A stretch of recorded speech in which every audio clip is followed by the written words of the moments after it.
Welcome everyone, it's Gray Shirt Guy, rocking the gray shirt as always, doing a weekly update. I missed an update last week, was really busy getting the hobby room all set up and squared away, so apologies for that, but what are you going to do? I did release some Magic the Gathering unboxings, so if you haven't checked those out, feel free. Modern Masters 2017 did kind of let me down, but the Call Time Collector and Set Booster boxes, they were pretty spicy, and I'm kind of liking it, but now I don't know if I'm gonna go back to, like, I like draft boxes. I just don't know if opening draft boxes is really worth it. I mean, I'm still gonna like buy a couple and use them later on, but I don't know if I'm gonna buy them, or I don't know if I'm gonna crack them in the future.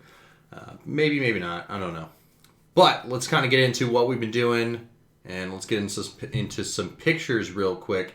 But I have a story, so I ordered this desk, and we'll show you a quick picture of the desk. Let's get into that. Boom. All right, so I ordered this desk. It's an L-shaped desk. It's the legs are made of really strong steel, and the desktops themselves are made out of laminate material. And it's got that nice top shelf. It's got really sturdy weight rating. It's got a whole big back brace and everything. So I ordered this desk. The monitors and everything else that's on it is stuff I already had, but the desk itself I ordered. And so this desk is made by a company called Eaton, which appears to be somewhat tangentially connected to Rightline. Now, we use, where I work, we use these same desks, and that's kind of where I found out the brand, and that's where I chose to buy these from. And originally I'd gotten a quote for a much larger version of this desk. It was like 2 feet longer on each side. Learned it won't actually fit in this room. This room is just shy of 10 feet by 10 feet. It's like 10 feet by 11. Or it's like 9 3/4 by 11. But it wouldn't fit a 10 by 10. So I ended up going with an 8 by 8, which is fine. It works great for me. Plenty of room. And so I contacted the vendor and the local regional vendor, and I was like, I'd like this desk. They did some mock-ups. Originally, my desk was in the living room, but I wanted the living room back as just like a place to sit and watch movies for like really big budget movies. Like I recently just watched Mortal Kombat last night on the big TV, and I kind of wanted it in a big open room, not in the spare bedroom that the TV was in because it was kind of cramped. And like when you have it, I don't really have a lot of visitors come over, but if I did, and my mom's visiting in a few months or whatever, I didn't want it to be super cramped up and anything, so I wanted to move things around, and so I got a little shorter desk. Well, anyways, they originally quoted me, I think it was just, the original one for the big size one was like just over $6 or $7 grand, but that included a whole nother extra desk on top of it. There was like a 4-desk package. And I was like, all right, so let's knock off that extra desk. And then it was like $6 grand for the desk. And I was like, oh, it's still kind of high. And then when I realized it was too big, I was like, oh, we need to shrink this down. And then it came out to, with freight shipping, just over 5.5 grand. And, which I was like, that's a lot of money, but, the desk is going to last forever. It's one of those things where you buy it once, you don't have to buy it again. And I had a bunch of money from working overseas, and so I was like, all right, okay, yeah, let's, we can afford a big budget purchase for this year. We got plenty of saved up. We're not really going anywhere. We're not spending a whole bunch of money outside of buying more plastic, but we can afford it. So I ordered it, and I was talking to the rep, and they finally came back, and they were like, new company policy change. We are not allowed to sell to individuals. So I was like, oh, okay, that's kind of weird. And they're like, yeah, we don't know. Like, it is kind of weird. I don't understand it ourselves. But before they had told me that, I had already given them my credit card on file because I'd already was like, yeah, I want to process with the order. And they're like, cool. So they got my credit card on file. And then after they had my credit card on file, they said, we can't actually process the order because you're not a business. You're just a single person. I was like, okay. And they're like, but we do have a bunch of third-party suppliers. So I was like, okay, cool. And so in my mind, I was like, well, I'm going to a third-party supplier. I should probably have, and I think I talked to them on the phone. It's something along the lines of like remove my card. But I don't know if I think it was one of those things in the back of my mind where I was like, I should probably have them like delete my credit card info from their system nah, it's not gonna, it'll be fine. They're not gonna charge me because they don't charge individuals. And so they set me up with this third party. Essentially, this guy was just this other supplier company for this main big company for Eaton. They just have the policy where they can sell to whoever, companies, stores, individuals, whatever. And the price wasn't any different. There was no increased cost for dealing with a third party. It was the same cost as the quote. And so I was like, all right, cool. So they sent the bill over, and the guy was like, yeah, cool. I just need your credit card info. And then I was like, all right. And I thought he was going to charge me right then. And then he's like, no. He's like, we'll charge upon delivery. Or we can charge now, or we can charge upon delivery. And I was like, let's just charge upon delivery. I just want to make sure I get the product. Well, fast forward 2-3 months, and I finally get the desk, and I get it all set up. Well, the week before I got the desk, they told me when the factory was going to make it. They made it, and on that Monday, my credit card was charged. I hadn't received the desk yet, but my credit card was charged from Rightline, which is the one of the companies that deals with Eaton, and they make all the manufacturers, and it was for about $700 less than what they quoted me. And so I was like, one of two things: either A, the whole entire project was they were able to make the entire desk under cost, or there were some other discounts or something along the lines of either A, that was the quote, but the actual cost of building the desk was cheaper. And I was like, all right, cool. So it's either A, was cheaper by $700, or B, this is only the cost of manufacturing the desk, and they're going to later come back to me for like freight and shipping and fees and stuff like that, which I'm like, all right, cool, because I agreed to 5.5, I think it was like 5.6, but I agreed to that original almost $6,000 cost for the desk, and they didn't charge me the full. It's like 4.7, I think is what they charged me. I was like, all right. Well, I thought I was good to go. I was like, but then I was like, not sure. So I emailed both the third-party person I was working with and the original rep who was from the original Eaton company. So I emailed them both on the 3rd, and I was like, hey, I was just charged this amount of money from Rightline for this desk, and like, it's not like my credit card was stolen. Rightline is like the company that makes these desks, basically. They work underneath Eaton. They're all kind of together. And so they all use the same building. And so I was like, should I expect any additional charges? Didn't hear anything back from them. And I was like, well, I mean, they'll email me back if there's a problem, or if I see another charge, I'll let them, we'll get it all figured out. And I didn't call them. I probably should have called them, but I was like, it's not that big a deal. Well, fast forward to today. It's the 24th, so I've had this desk for a little over a week, like a week and a half, built and set up. And the rep from the third-party agency was like, hey, did you receive your workbench? And I was like, yeah, it's great. Here's a picture of it. I really like the product. And he goes, cool, I'll charge your card today or Monday. And to which I went, wait, I was already billed on the 2nd. My account was already charged on the 2nd from Rightline for this amount of money. And I was like, why are you going to charge my card if I've already been billed? And there wasn't a reply. And this is one of those things where it's like you get an email and you reply, and then you get another email and you're like, well, panic, and you panic reply. And so I was waiting for a few minutes. I waited for like 5 or 6 minutes because I was like, well, I mean, my credit card's empty, and I had like $100 on it, so I paid it off. But like my credit card is essentially empty. But like I don't want another $4,500 or whatever charge. I don't want to double charge for the desk. I don't want to pay twice for it. It's simply not worth that much. And so. And I would rather avoid, before the charges happen, avoid going back and forth. Like, if they come back and they're like, oh, no, you owe us like $800 for fees and shipping because that wasn't in the original charge, I was like, that would make more sense, that's not a big deal. Like, I'll be like, all right, cool. The original charge I thought was a little cheap. It wasn't what I was quoted. So up to the quoted price is what I feel like I'm obligated to. And that should be all. That should be fine. But I called him, his office number, he wasn't there, but then he had a cell phone number, so I called his cell phone number, and this was all in his email, so it's not like I'm hunting this guy down. And like, he picked his phone up, and I was like, hey, this is whoever, and you just sent me the email about the thing, and he goes, yeah, don't worry about it, I got your reply, I didn't know the factory already charged you, I'll get with Tanya on Monday, and we'll get it sorted out. because the weird thing is because the third-party suppliers quote and cost and everything were exactly the same, it's not like he was getting any more money. I was really logical about this. I was really thinking about this, and I was like, one, since I gave the credit card to the manufacturer, the factory they had my card on file, so what more than likely happened is a few scenarios are playing in my mind. Scenario one, the factory, even though internal policy says they don't ship, they'd already built the budget plan, they already built the billing cycle, they already built the project. And so at that point in time, it's kind of like, well, we've already went too many steps too far, even though I said we couldn't do it, we've already went too far.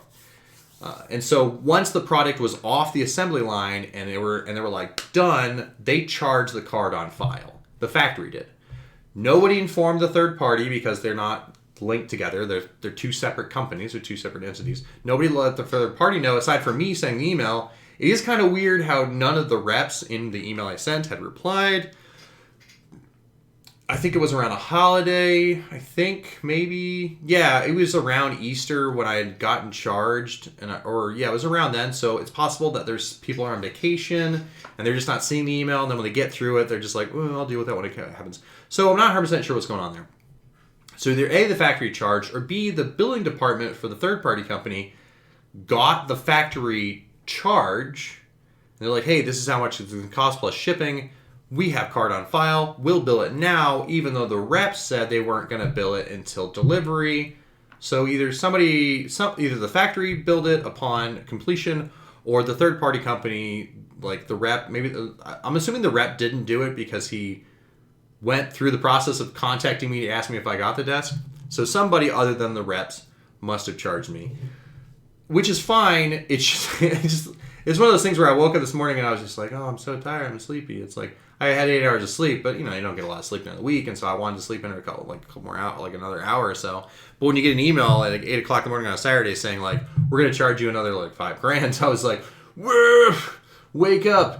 So I've been awake. So yeah, that is what has happened to get the desk.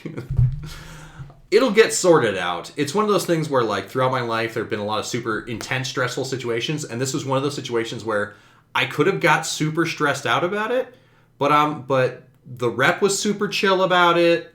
Everyone seems like it's good. Now, if it gets to the point where all of a sudden they're like, there's a rare chance. A rare chance is that someone at Rightline just charged my card for $4.7 either mistakenly build the wrong project or something, or they fraudulently charge my card, which either way, since it's my credit card, I can dispute the claim. I can get the money back eventually, which is one of the more positive things about using a credit card for certain large purchases. I know there are some people that use a credit card only, and they don't use debit or anything else because the credit cards are a lot easier to dispute charges. Or if they come back and they're like, and the third party's like, well, we still have to charge you, 4.7. I'm immediately just going to dispute that because I can show my bank. I'm like, hey, I ordered this product and this company billed me for this amount. This other company is trying to double bill me for the same amount for the same product. And they're going to be like, yeah, no problem. And they'll dispute it and they'll deal with it. And they can work with me and we can all sort it out. I don't think it's going to get that far. I think we'll be fine. It's just like, yeah. So that's what I'm dealing with. But aside from that, I don't know if I mentioned it before. Got the Death Guard Codex. I'm pretty happy about that. So I love-hate relationship with buying rule books because I don't really play a lot. But been working on a project. Started something on Tuesday, and I might show you a sneak peek of that, might not. But start working on a battle report, and I realized, so I normally go to various websites that have the rules already on it, and I kind of just look at those rules just to kind of get a gander. I wouldn't use those if I was going to a tournament. I use Battlescribe a lot. Battlescribe doesn't have every single rule in it. I use Battlescribe to kind of build a list. But I was like, you know what? I was at the hobby store, I was buying some green stuff, and I saw the Death Guard rulebook. What I really wanted was the Space Marine and the Blood Angel rulebook. And they had the Blood Angel, but not the Space Marine rulebook. And I was like, oh, damn it. What I really wanted was some Blightlord Terminators, but they didn't have those. But I saw the Death Guard Codex, and I was like, yeah, let's just grab it. It's a new Codex. It's going to be around for quite a while. At least I don't see this getting updated within 9th edition. I think we're good to go. And so I got the Death Guard Codex, and But let's kind of get into where we are with some of the other hobby stuff. As you saw in that previous picture, let's go back to it. We have, that was when I was assembling the knight. As you see down here, we were assembling the knight. We're getting all the magnetization knobs and everything squared away. I normally have more lamps, but I installed some lights up here. And the lighting works fine. I don't have a problem with the lighting. It's just I used to have 3 lamps that were around here. One thing I plan on doing is investing in more Dr. Pepper Zero, because that stuff's delicious. No, I want to put a monitor right here, and they make little flip-down mounts for it, where I can flip the monitor back up if I need to. But this is kind of where I was doing my unboxing video, and got some Warcry trees up there and some more stuff up there. But yeah, I really like the way it's all set up and the way the lights are mounted to it. It works really well. And it's funny that these are all metal, so if I magnetize stuff, I can actually just magnetize it and stick it onto the stick. So we got our Sisters Battle over here, but this is before we primed them. Let's get on over to... Hold on.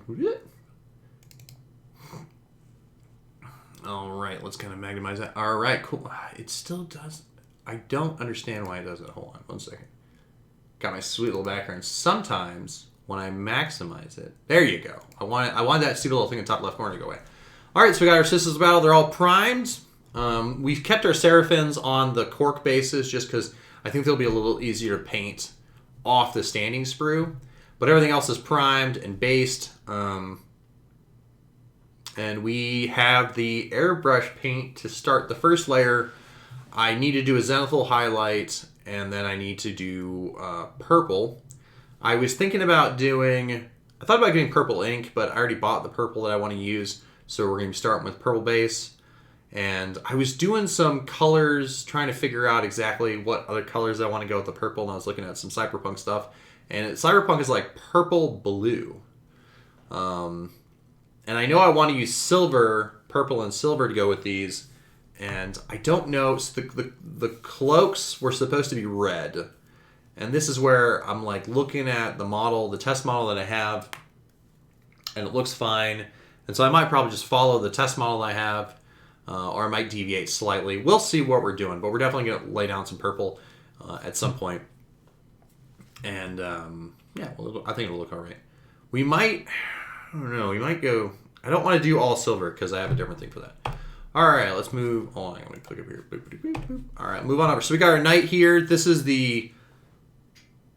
we magnetized all the options. So the top is magnetized. The little minigun on the little left shoulder here is magnetized.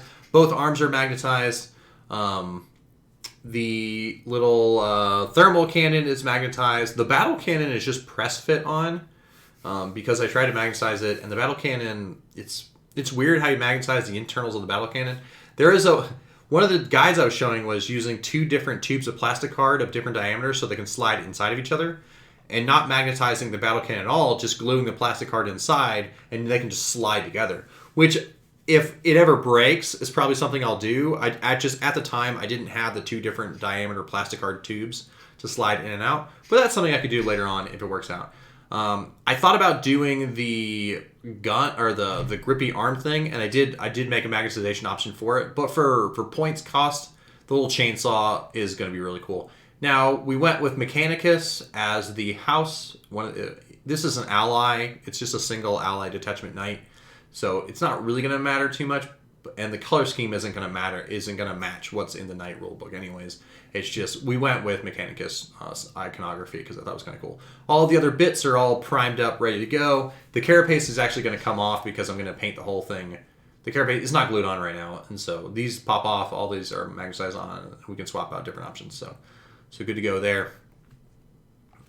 Move that over. All right, so we painted one of my a Chaos Terminator Lord, and this is for my Khorne army.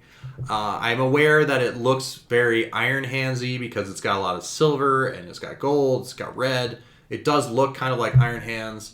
I don't know what god Iron Hands follows or if they don't follow a god specifically, but this is for my Khorne army. I went with a Horus Heresy color scheme on the little clearly it's supposed to be a Dark Angel here, so I went with the Horus Heresy color schemes for it. This was my example of trying to do a very murky, battle-worn silver, and it's a little bit less battle-worn but I kind of like it in this kind of grungy, but not super grungy silver, but with like the gold very muted in a lot of parts. Now the cape, I really like how the cape turned out, which is why I took a picture of it.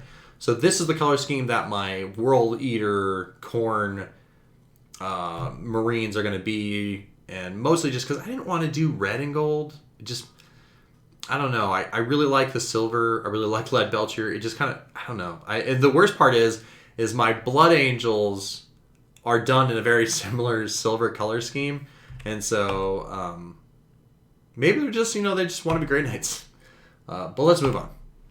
So my Death Guard, I'd already done a bunch of green in my Imperial Guard and Catachans. I already done a bunch of green a long time ago, and I didn't want to do a bunch of green armies. And so when I had gotten Death Guard originally, I'd only painted this one model. And so I went with a pink with bone for all the weapons, bone color for all the weapons and the spikes and everything, and blue tentacles. And in my mind, I was like, well, flesh that's all infected is all pink and stuff. So I went with pink, and it's Screamer pink plus a couple highlights above it. And then a lot of Typhus Corrosion across the whole model. We basically almost do like a wash in Typhus Corrosion after you're completely done. Like you're like, oh, this model looks really nice. Typhus Corrosion. And so it's basically a thinned down Typhus Corrosion on everything with like red on the cloak. And so this is actually the color scheme that I'm going to follow for my Death Guard army. Now, moving on. This is what I've been working on. And the thumbnail should be this actually for this video. And it is a Nurgle Defiler. So I've been wanting to at least finish buying the models I need for my Death Guard army, which the models I need for my 2,000 points is Mortarion and 1 squad of Blightlord Terminators and 1 Defiler. Well, the Defiler has been out of stock for a while. It's direct only. And so I was just like waiting, and I don't want to make a bunch of orders on GW because right now they're still on a significant multi-day backlog for orders, and I don't want to wait a super long time.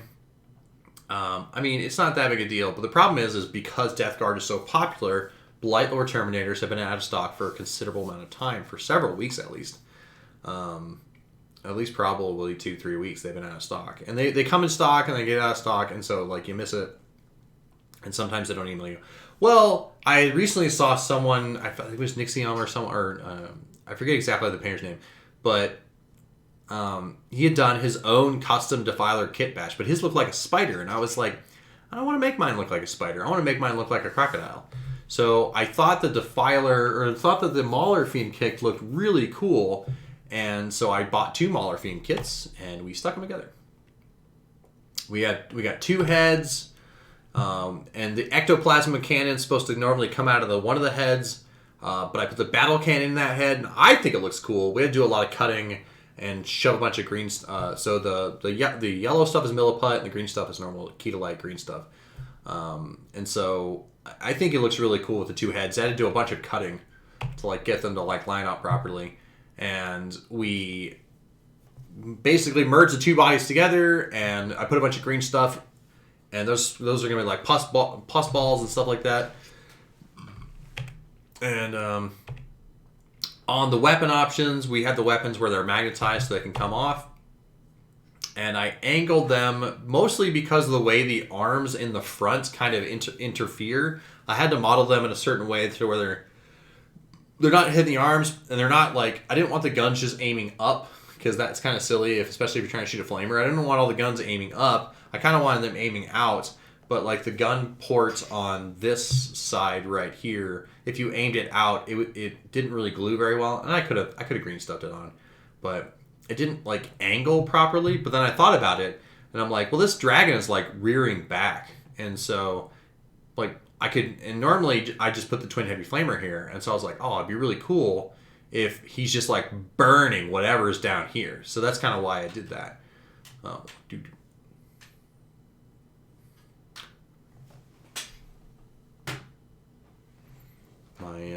My router was making clicking noises.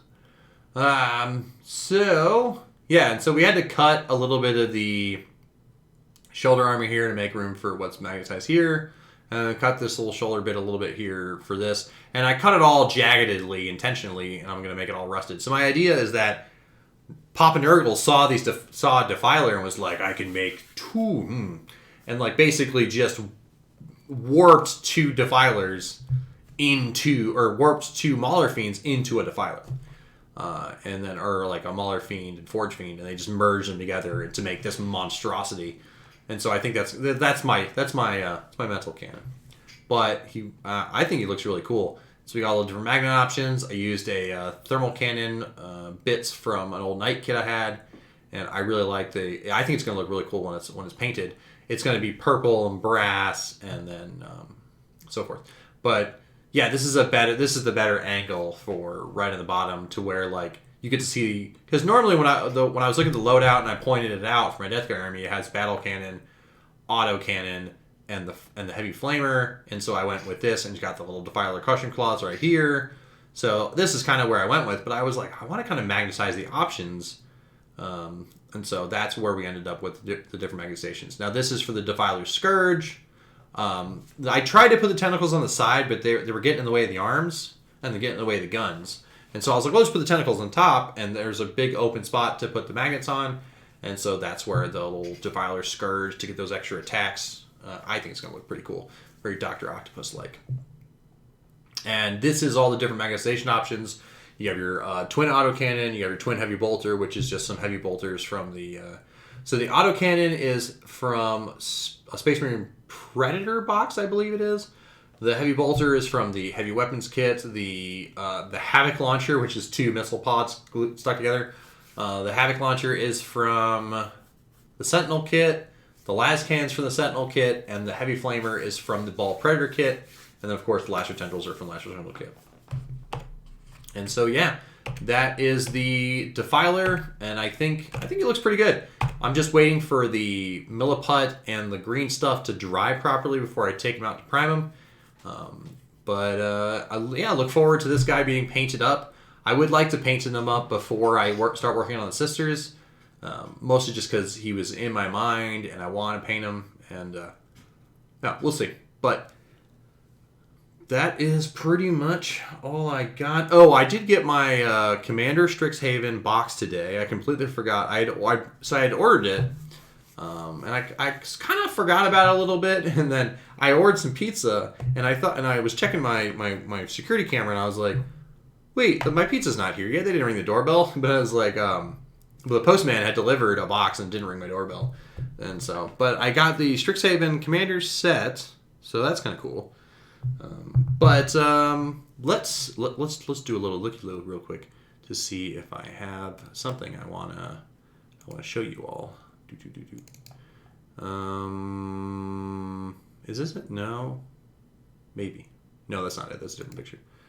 Where did I put it? I know I have it. In here, I think. Mm-hmm. Ah, yes. Okay. Is this going to show up where I want it to show up?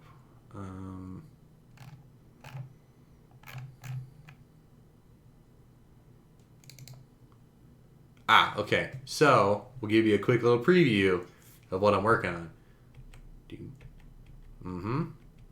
Yeah.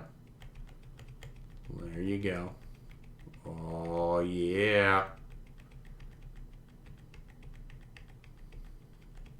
Quick little... yep. Got the Catachans coming in.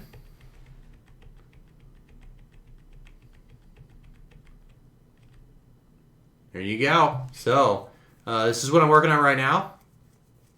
Finished turn one. This is the setup. This is where the army starts out. It's just I think it's just Open War Annihilation. It's 1,000 points. I think the power level.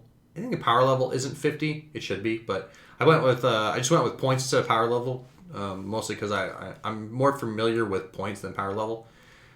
We set it up, and we already did the first turn, and the first turn's pretty spicy, but this is what we've been looking at. So yeah, look forward to that. I have to actually go film the rest of it. It's not super late, but I'm a little tired, so I'm not sure how much will get filmed, but I'm gonna go see if we can try to get turn 2 knocked out at least.